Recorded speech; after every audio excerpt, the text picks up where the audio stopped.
మరి హిమోఫీలియా అంటే ఏంటిది?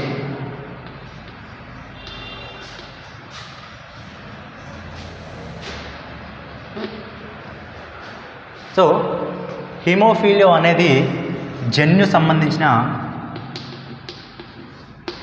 సంబంధిత వ్యాధిగా చెప్పుకోవచ్చు. ఇది రక్తస్రావ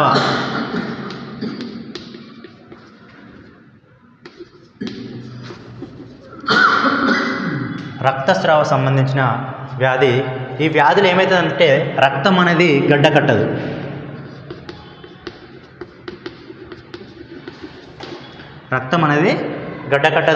ఇది వచ్చేసి ఎక్స్ క్రోమోజోమ్ లోపం వల్ల కలుగుతుంది.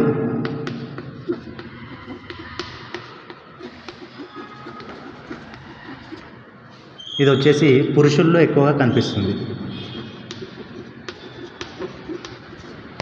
సో ఇది వచ్చేసి మనము మల్టిపుల్ చాయిస్